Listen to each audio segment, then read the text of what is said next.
આ જગત દુષ્ટતા અને અનીતિ જેવા દૂષણોથી ભરપૂર છે. આમાંથી કોઈ બાકાત નથી.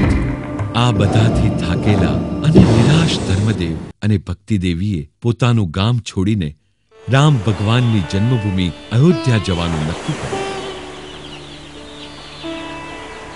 અને એક દિવસે તેઓ પોતાના બંને પુત્રો રામ પ્રતાપ અને ઘનશ્યામને લઈને છપૈયા ગામથી નીકળી પડ્યા.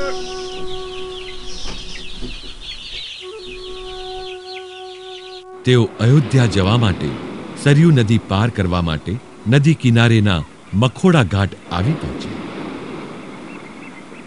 ત્યાં પાસે જ તેઓએ એક હોડીવાળા નાવિકને લોકોને નદી પાર લઈ જવા માટે રાહ જોતો જોયો. તેઓ નાવિક તરફ ચાલવા લાગ્યા.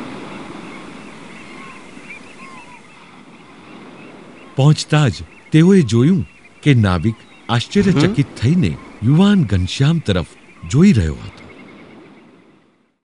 અરે ભલા માણસ, તમે શું જોઈ રહ્યા છો? અમારે સામે પાર અયોધ્યા જવું છે, લઈ જશો? નાવિક યુવાન ઘનશ્યામ તરફ આશ્ચર્યથી મોં ખોલીને જોતો જ રહ્યો. તમને સમજાય છે? અમારે નદી પાર જવું છે. તમે તમારા પુત્રને નથી જોઈ શકતા? અરે જરા જુઓ તો ખરા એને. ધર્મદેવ અને ભક્તિદેવીએ ઘનશ્યામ તરફ જોયું, પણ તેઓને કંઈ જ અજુગતું લાગ્યું નહીં. પણ નાવિકે તો કંઈક અલગ જ જોયું. તેને ઘનશ્યામમાં ભગવાન કૃષ્ણની છબી દેખાઈ હતી. તેમને 4 હાથ હતા અને તેમના હાથમાં શંખ, ચક્ર, ગદા અને પદ્મ હતા.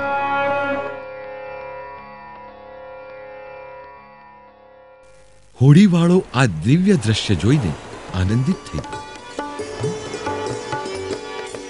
અને કુટુંબને પોતાની હોડીમાં લઈ ગયો. હોડી ચલાવવા લાગ્યો.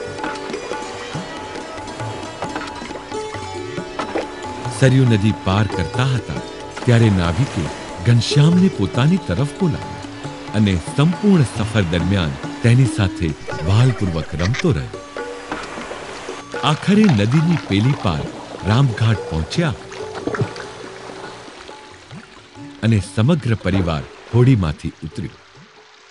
અમને સુરક્ષિત પહોંચાડવા માટે આભાર. આપનું મહેનતાણું કેટલું થયું? માલિક, આપને કાંઈ જ ચૂકવવાનું નથી. હું ભગવાન કૃષ્ણના દર્શનથી ધન્ય થઈ ગયો. એ મારા ભાડા કરતા ઘણું વધારે છે. આ આશીર્વાદ માટે આભાર તો મારે આપનો માનવાનો છે. આમ કરીને નાવિક હોડીમાંથી નીચે ઉતર્યો અને પૂરા વિવેકથી વારંવાર યુવાન ઘનશ્યામ તરફ નીચા નમીને અભિવાદન કરવા લાગ્યો. આથી યુવાન ઘનશ્યામે નાવિકને પોતાના પ્રત્યક્ષ દર્શન કરાવ્યા અને મોક્ષ અપાવ્યો.